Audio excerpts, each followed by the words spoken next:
Good evening बच्चों, my self लोकी जोशी। मैं आप सभी बच्चों का पुनः अपने चैनल इंस्पायर क्लासेस में स्वागत करता हूं। तो आज जैसे कि आप लोगों ने थंबनेल में देख लिया होगा कि याद कैसे किया जाए, ठीक है नहीं। तो याद कैसे किया जाए इस पर भी हम बात करेंगे। फिर आज का जो मेरा टॉपिक है वो है वैद्युत धारा तथा अनुगमन वेग में संबंध। तो याद करने के कई तरीके हो सकते हैं। अब आप इस लेवल पर पहुंच चुके हैं कि आप कई तरीके से याद कर सकते हैं, समझ सकते हैं चीज़ों को। तो आगे जो हमको बोर्ड के हिसाब से या फिर पेपरों के अन्य पेपरों के हिसाब से तैयारी करनी है, तो उसमें मैं बताना चाह रहा हूँ कि याद किस तरीके से किया जाएगा। देखो, सबसे पहले आप कंटेंट लेंगे, ठीक है नहीं। जो भी आपका सिलेबस होगा उसमें से आप कंटेंट लेंगे। कोई टॉपिक ले लिया आप लोगों ने, उस टॉपिक को आप क्या करेंगे, सर्वप्रथम उसके बारे में सारी डिटेल उसकी इन्फॉर्मेशन निकालेंगे, उस चीज़ को पढ़ेंगे, अब जाके उसको समझेंगे। दूसरा काम है समझना। जब समझ में आए तो उसके बाद है उस चीज़ को रिटर्न टाइप में काम करना, ठीक है नहीं। जब रिटर्न में आपका काम हो जाए, आप समझ जाएं, तो उस चीज़ को पुनः फिर एक बार रिवाइज करें। और इस तरीके से अगर आप चलेंगे या फिर 15-20 मिनट 30 मिनट या 1 घंटे का टाइम अगर आप सब्जेक्ट को देंगे, तो आप निश्चित ही उस चीज़ में अवश्य सफलता हासिल करेंगे।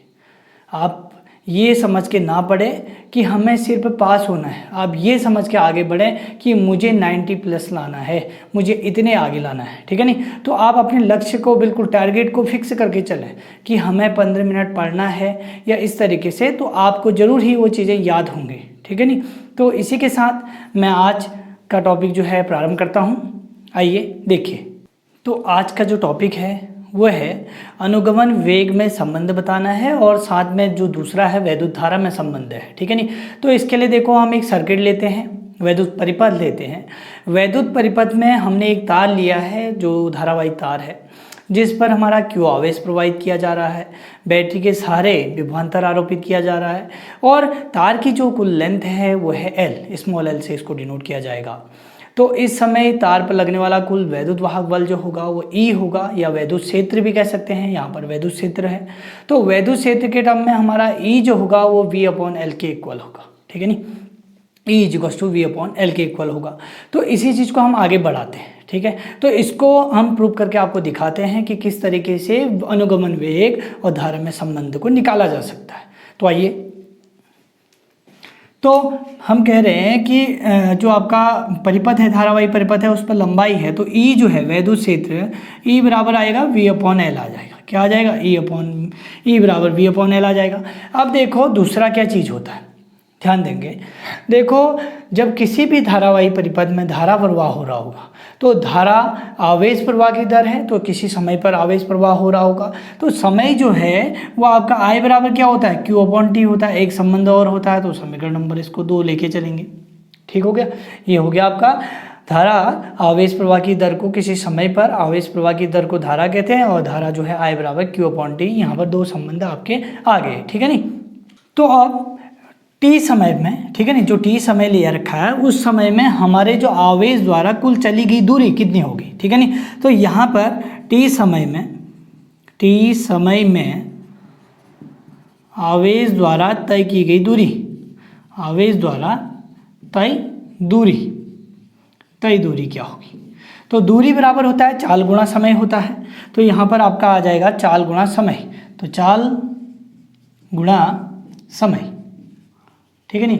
और चाल जो है वो Vd है, कितनी है? Vd है, और इंटू यहाँ पर T आ जाएगा, तो Vdt यहाँ पर ये डिनोट किया है चाल को, ठीक है नहीं। तो चाल हो गया, और ये आपका T समय में तय की गई दूरी बराबर चाल गुणा समय, और Vdt इंटू T हो गया, ठीक है नहीं। ये भी हो गया। अब इसी में देखो, यदि आपका जो तय कर रहे हैं जो T समय में आवेश हैं, तो इलेक्ट्रॉन द्वारा होगा, तो यहाँ पर n इलेक्ट्रॉन हो, तो n इलेक्ट्रॉनों द्वारा कुल चली गई दूरी, या चली गया, हाँ, कुल दूरी जो होगी n इलेक्ट्रॉन द्वारा कुल चली गई दूरी, समझ लो। तो यहाँ पर n इलेक्ट्रॉन द्वारा चलित दूरी कितनी हो जाएगी? तो आपका n इसके साथ जाके मल्टीपल हो जाएगा, तो NVD इंटू टी हो जाएगा, NVDT इंटू टी हो जाएगा, ठीक है जी।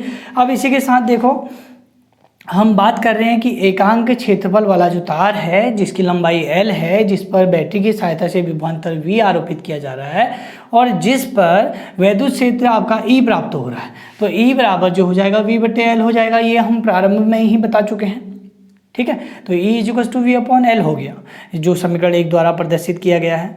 तो यहाँ पर हमको आयतन निकालना, पूरे तार पर जो आयतन होगा, तो आयतन जो हो जाएगा वो क्या हो जाएगा, तार का आयतन जो है, बेलनाकार तार का आयतन जो है, इसको ध्यान देंगे तो आयतन जो होता है वो क्षेत्रफल और दूरी के गुणनफल के बराबर होगा, ठीक है। दूरी मतलब ऊंचाई, तो कितनी दूरी तक गया, तो यहाँ पर आ जाएगा क्षेत्रफल गुणा दूरी, ठीक है। ध्यान देंगे तो क्षेत्रफल को A से डिनोट करते हैं और दूरी के लिए ये है, तो ये आ जाएगा NVT और इंटू T, NVDT हो गया, समझ लो। तो ये क्या आ गया, NAVDT इंटू T हो गया, ठीक है। ये भी आपका बेलनाकार तार में आयतन हो गया।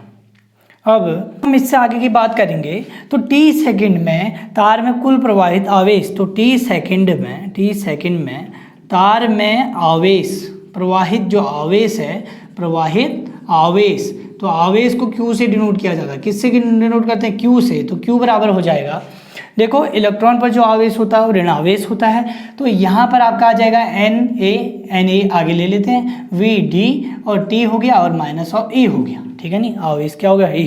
तो ये इसको रीअरेंज कर दूँ तो ये आ जाएगा -NEAVD और इंटू T आ जाएगा, ठीक है नहीं, -NEAVD इंटू T, ठीक है। तो प्रारंभ में हमने एक समीकरण देखा था, ये जो समीकरण नंबर हमारा 2 है, तो समीकरण नंबर 2 से क्या हो जाएगा हमारा I = Q/D, तो Q की वैल्यू कितनी आई है, -NEAVD इंटू T, ठीक हो गया।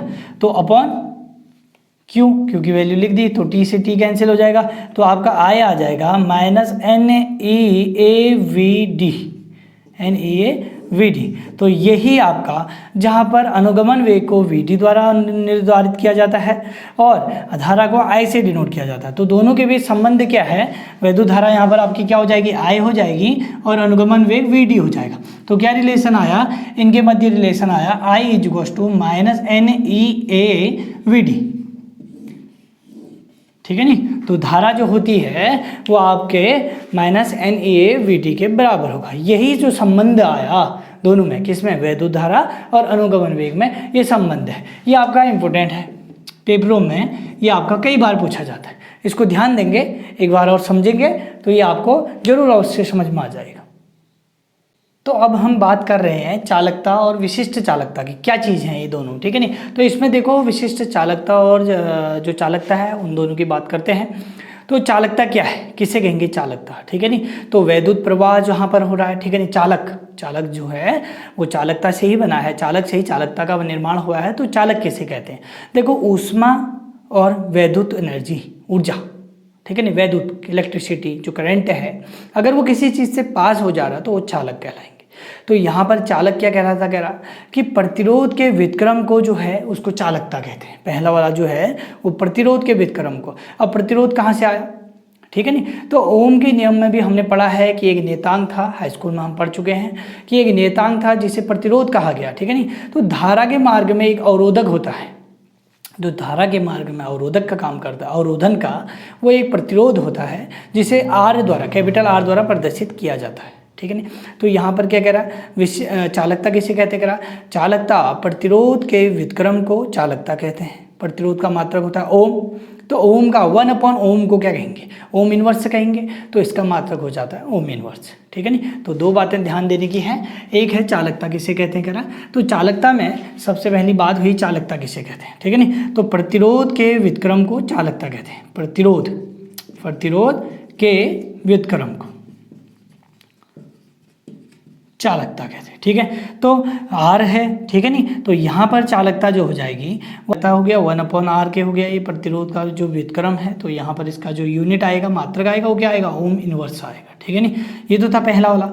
अब है विशिष्ट चालकता किसे कहते हैं, तो विशिष्ट चालकता जो होता है वो विशिष्ट प्रतिरोध के व्युत्क्रम को कहा जाता है, ठीक है नहीं।